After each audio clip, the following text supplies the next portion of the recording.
ಪಾಲಕ್ ಸೊಪ್ಪು ಚಟ್ನಿ ಮಾಡಲಿಕ್ಕೆ ನೋಡಿ, ಪಾಲಕ್ ಸೊಪ್ಪನ್ನ ಚೆನ್ನಾಗಿ ತೊಳೆದು ಕ್ಲೀನ್ ಮಾಡಿಬಿಟ್ಟು ಮಧ್ಯಕ್ಕೆ ಚಿಕ್ಕ ಚಿಕ್ಕದಾಗಿ ಕಟ್ ಮಾಡಿಟ್ಟಿದ್ದೀನಿ. ಅದೇ ರೀತಿ ಇದಕ್ಕೆ ಹಸಿರು ಮೆಣಸಿನಕಾಯಿ ಬೇಕು ನೋಡಿ. ಈ ರೀತಿಯಾಗಿ ಮೊದಲನೇದಾಗಿ ನೀರಿಡಬೇಕು. ಇದು ನೀರು ಕುದೀತಾ ಇರುತ್ತಲ್ಲ, ಆವಾಗ ನಾವು ನೋಡಿ ಈಗ ಪಾಲಕ್ ಸೊಪ್ಪನ್ನ ಹಾಕಬೇಕು ಮೊದಲನೇದಾಗಿ. ಅದೇ ರೀತಿ ಇದ್ರ ಜೊತೆಗೆ ಹಸಿರು ಮೆಣಸನ್ನು ಸಹ ಇದೇ ರೀತಿ ನಾವು ಬೇಯಿಸ್ಕೋಬೇಕು.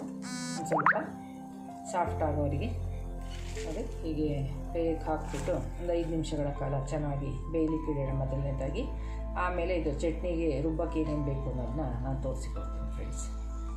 ನೋಡಿ ಫ್ರೆಂಡ್ಸ್, ಈಗ 5 ನಿಮಿಷಗಳ ಕಾಲ ಬೆಂದಿದೆ, ಮೆತ್ತಗಾಗಿದೆ.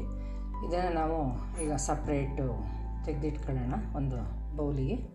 ನೋಡಿ ಹೀಗೆ ಹಸಿರು ಮೆಣಸಿನಕಾಯಿ ಮತ್ತು ಸೊಪ್ಪು ಎಲ್ಲವನ್ನು, ಮತ್ತು ಇದೇ ನೀರಲ್ಲಿ ನಾವು ರುಬ್ಬಕ್ಕೆಲ್ಲ ಯೂಸ್ ಮಾಡ್ತೀವಲ್ಲ, ಇದು ಬೆಂದಿರೋದ್ರಿಂದ ಇದರಲ್ಲೇ ಸೊಪ್ಪಿನ ಅಂಶ ಎಲ್ಲ ಇರುತ್ತೆ. ಹಾಗಾಗಿ ಇದೇ ನೀರನ್ನ ನಾವು ಯೂಸ್ ಮಾಡೋಣ.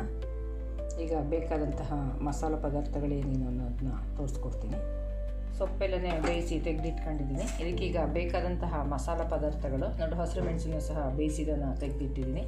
ಅದೇ ರೀತಿ ಒಂಚೂರು ಎಳೆದು ಕರಿಬೇವಿನ ಸೊಪ್ಪು, ಒಂದು ಸ್ವಲ್ಪ ಬೆಳ್ಳುಳ್ಳಿ, ಮತ್ತು ಅದೇ ರೀತಿ 1 ಟೇಬಲ್ ಸ್ಪೂನಷ್ಟು ಹುರಿಗಡಲೆ, ಮತ್ತು ಸಾಂಬಾರು ಸೊಪ್ಪು, ಜೀರಿಗೆ, ಈರುಳ್ಳಿ ಇವೆಲ್ಲವನ್ನು ಹಾಕಿ ನಾವು ಮೊದಲನೇದಾಗಿ ಒಂದೊಂದಾಗಿ ಹಾಕಿ, ಮತ್ತು ಅದೇ ರೀತಿ ಒಂದು ಸ್ವಲ್ಪ ತೆಂಗಿನಕಾಯಿ. ನಿಮಗೆ ಜಾಸ್ತಿ ಮಾಡೋದಾದರೆ ಸ್ವಲ್ಪ ಇದನ್ನೇ ಥಿಂಗ್ಸ್ಗಳನ್ನ ಜಾಸ್ತಿ ಹಾಕಿ, ನಾನು ಸ್ವಲ್ಪ ಮಾಡ್ತಾ ಇರೋದ್ರಿಂದ ಈಗ ಸ್ವಲ್ಪ ನಾವು ಹಾಕ್ತಾಯಿದ್ದೀನಿ. ಹಸಿರು ಮೆಣಸು ಇವನ್ನೆಲ್ಲ ಖಾರಕ್ಕೆ ತಕ್ಕಂತೆ ನಿಮಗೆ ಯೂಸ್ ಮಾಡಿ. ಹಾಗೆ ನೋಡಿ ಈಗ ಇವನ್ನೆಲ್ಲವನ್ನು ಒಂದೊಂದೇ ಹಾಕಿ ನಾವು ಈಗ ಮಿಕ್ಸಿ ಜಾರಿಗೆ ಹಾಕಿಬಿಟ್ಟು ಎಲ್ಲವನ್ನು ನುಣ್ಣಗೆ ರುಬ್ಕೊಳ್ಳೋಣ. ನೋಡಿ ಮೊದಲನೇದಾಗಿ ನೋಡಿ ಈರುಳ್ಳಿ ಹಾಕಬೇಕು, ನಂತರ ಹಸಿರು ಮೆಣಸು, ಹಾಗೆ ಕರಿಬೇವಿನ ಸೊಪ್ಪು, ಜೀರಿಗೆ ಮತ್ತು ಬೆಳ್ಳುಳ್ಳಿ, ಹುರಿಗಡಲೆ, ಸಾಂಬಾರು ಸೊಪ್ಪು ಇವೆಲ್ಲವನ್ನು ಫಸ್ಟು ನುಣ್ಣಗಾಗೋವರೆಗೆ ರುಬ್ಬಿ, ಇದು ರುಬ್ಬಿ ಆದ ನಂತರ ನಾವು ಸ್ವಲ್ಪ ಪಾಲಕ್ ಸೊಪ್ಪನ್ನ ಆಮೇಲೆ ಹಾಕಬೇಕು. ನೋಡಿ ಈಗ ಮೊದಲನೇದಾಗಿ ಒಂದೊಂದಾಗಿ ಹಾಕೋಣ. ಈರುಳ್ಳಿ, ಅದೇ ರೀತಿ ಹಸಿರು ಮೆಣಸು, ಅದೇ ರೀತಿ ಒಂದು ಚೂರು ಎಳೆದು ಕರಿಬೇವಿನ ಸೊಪ್ಪು ಹಾಕೋದ್ರಿಂದ ತುಂಬ ಒಳ್ಳೆಯದು. ಇದರಲ್ಲೆಲ್ಲ ಕ್ಯಾಲ್ಸಿಯಂ ಅಂಶ ಎಲ್ಲ ಚೆನ್ನಾಗಿರುತ್ತೆ. ಹಾಗಾಗಿ ನಾನು ಯಾವುದೇ ಅಡುಗೆಗೂ ಹಸಿ ಕರಿಬೇವಿನ ಸೊಪ್ಪು ಮಸಾಲೆ ರುಬ್ಬುವಾಗ ಹಾಕ್ತೀನಿ. ಅದೇ ರೀತಿ ಜೀರಿಗೆ ಮತ್ತು ಬೆಳ್ಳುಳ್ಳಿ, ಮತ್ತು ಅದೇ ರೀತಿ ಹುರಿಗಡಲೆ, ಮತ್ತು ಅದೇ ರೀತಿ ಸಾಂಬಾರು ಸೊಪ್ಪು ಇವನ್ನೆಲ್ಲವನ್ನು ಫಸ್ಟು ನಾವು ನುಣ್ಣಗಾಗೋವರೆಗೆ ರುಬ್ಬಿಡೋಣ. ನೋಡಿ ಅದೇ ರೀತಿಯಾಗಿ ತೆಂಗಿನಕಾಯಿನೂ ಸಹ 1 ಟೇಬಲ್ ಸ್ಪೂನ್ ಹಾಕ್ತಾಯಿದ್ದೆ. ಮತ್ತು ರುಬ್ಬುವಾಗಲೇ ಒಂಚೂರು ಉಪ್ಪು ಹಾಕ್ಬಿಡಿ. ನೋಡಿ ಹೀಗೆ ರುಚಿಗೆ ತಕ್ಕಂತೆ ಯೂಸ್ ಮಾಡಿ ಉಪ್ಪನ್ನ. ಇದನ್ನೆಲ್ಲವನ್ನು ಒಂದು ಇದೇ ರೀತಿಯಾಗಿ ಇದಕ್ಕೆ ರುಬ್ಬಲಿಕ್ಕೆ ನೀರು ನಾವು ಈ ಬೆಂದಿರುತ್ತಲ್ಲ ಪಾಲಕ್ ಸೊಪ್ಪು ಬೇಯಿಸಿ ಅದೇ ನೀರನ್ನ ಯೂಸ್ ಮಾಡೋಣ ಫ್ರೆಂಡ್ಸ್. ನೋಡಿ ಫ್ರೆಂಡ್ಸ್, ಇವೆಲ್ಲವನ್ನು ಹಾಕಿದ್ವಲ್ಲ, ಇವು ಮೊದಲನೇದಾಗಿ ಈ ರೀತಿಯಾಗಿ ರುಬ್ಕೋಬೇಕು. ಈ ರುಬ್ಬಿದಂಥದಕ್ಕೆ ನೋಡಿ ನಾವೀಗ ಬೇಯಿಸಿರ್ತೀವಲ್ಲ, ಇದು ಪಾಲಕ್ ಸೊಪ್ಪನ್ನ ಹಾಕಿ ಒಂದೇ ಒಂದು ರೌಂಡು ಮಿಕ್ಸಿ ಮಾಡೋಣ. ನೋಡಿ ಹೀಗೆ ಫ್ರೆಂಡ್ಸ್, ಈ ರೀತಿಯಾಗಿ ನಾವು ರುಬ್ಬಿಟ್ಟಿದ್ವಲ್ಲ ಇದಕ್ಕೆ ನಾವು ಈಗ ಒಗ್ಗರಣೆ ಹಾಕ್ತೀವಿ. ನೋಡಿ ಈ ಅದಕ್ಕೆ ರುಬ್ಬಿ ಇಟ್ಕೋಬೇಕು ಯಾವಾಗಲೂ. ಈ ರೀತಿಯಾಗಿ ಒಂದು ಪಾತ್ರೆ ಇಟ್ಟು ಮೊದಲನೇದಾಗಿ ಎಣ್ಣೆ ಹಾಕಬೇಕು. ಇದು ಎಣ್ಣೆ ಸ್ವಲ್ಪ ಬಿಸಿಯಾಗಲಿ. ಬಿಸಿಯಾದಂಥವಕ್ಕೆ ನಾವು ಮೊದಲನೇದಾಗಿ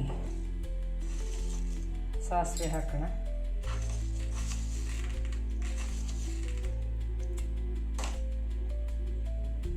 ಇದು ಚಟಪಟ ಸೌಂಡ್ ಬಂದ ಮೇಲೆ ನಾವು ಈರುಳ್ಳಿ ಮತ್ತು ಕರಿಬೇವಿನ ಸೊಪ್ಪು ಹಾಕೋಣ. ನೋಡಿ ಬಿಸಿ ಆಗ್ತಾಯಿದೆ. ಅದೇ ರೀತಿಯಾಗಿ ಇದು ಈರುಳ್ಳಿ ಮತ್ತು ಕರಿಬೇವಿನ ಸೊಪ್ಪು ಹಾಕೋಣ. ಇದೆಲ್ಲ ಸ್ವಲ್ಪ ಕೆಂಪು ಬಣ್ಣ ಬರೋವರೆಗೆ ಫ್ರೈ ಆಗಲಿ ಒಗ್ಗರಣೆಯಲ್ಲಿ. ನೋಡಿ ಫ್ರೆಂಡ್ಸ್, ಈ ರೀತಿಯಾಗಿ ಕೆಂಪಾಗಿದೆ. ಇದಕ್ಕೆ ನಾವು ಈಗ ರುಬ್ಬಿಟ್ಟಿರ್ತಕ್ಕಂತಹ ನೋಡಿ ಇದನ್ನು ಹಾಕ್ಬಿಡೋಣ. ಇದು 1 ನಿಮಿಷಗಳ ಕಾಲ ಕುದಿ ಇದೆಲ್ಲ ಬೆಂದಿರೋದ್ರಿಂದ ಉಪ್ಪನ್ನು ಸಹ ನಾವು ಇದಕ್ಕೆ ಹಾಕಿದ್ವಿ. ನೋಡಿ ಏನಾದ್ರು ಕಡಿಮೆ ಇದ್ದು ಸರಿಯಾಗಿಲ್ಲ ಅಂದರೆ ಬೇಕಾದ್ರೆ ಒಂಚೂರು ಉಪ್ಪು ಆಡ್ ಮಾಡ್ಬೋದು. 1 ನಿಮಿಷಗಳ ಕಾಲ ಚೆನ್ನಾಗಿ ಕುದಿ ಬರಲಿ. ಕುದ್ದ ನಂತರ ಇದಕ್ಕೆ ನಾವು ಇದು ರೊಟ್ಟಿ, ಚಪಾತಿ, ದೋಸೆ ಯಾವುದಕ್ಕೆ ಬೇಕಾದ್ರೂ ತುಂಬ ಕಾಂಬಿನೇಷನ್ ತುಂಬ ಚೆನ್ನಾಗಿರುತ್ತೆ. ಮತ್ತು ಇದು ಒಳ್ಳೆ ಕ್ಯಾಲ್ಸಿಯಂ ಆದಂತಹ ಸೊಪ್ಪಾಗಿರೋದ್ರಿಂದ ನಾವು ಈಗೆಲ್ಲ ಇವತ್ತಿನ ಜನ್ರೇಷನಲ್ಲಿ ಏನು ಸರಿ ತಿನ್ನಲ್ಲ. ಈ ರೀತಿಯಾಗಿ ರುಚಿ ರುಚಿಯಾಗಿ ಚಟ್ನಿ ಮಾಡಿ ತಿಂದರೆ ನಮ್ಮ ದೇಹಕ್ಕೂ ಸಹ ತುಂಬ ಒಳ್ಳೆಯದಾಗಿರುತ್ತೆ. ರೆಡಿ ಆಯಿತು. ಈ ರೆಸಿಪಿ ಇಷ್ಟ ಆದರೆ ನೀವು ಸಹ ಒಮ್ಮೆ ಟ್ರೈ ಮಾಡಿ ನೋಡಿ. ನಿಮ್ಮ ಅಭಿಪ್ರಾಯ ಹೇಗೆ ಅಂತ ಕಮೆಂಟ್ ಬಾಕ್ಸಲ್ಲಿ ತಿಳಿಸ್ತಾ ಬನ್ನಿ. ಅದೇ ರೀತಿ ನನ್ನ ರೆಸಿಪಿನ ಶೇರ್ ಮಾಡಿ. ಅದೇ ರೀತಿ ನನ್ನ ಚಾನಲ್ಗೆ ಸಬ್ಸ್ಕ್ರೈಬ್ ಮಾಡೋದನ್ನ ಮರಿಬೇಡಿ. Thank you friends.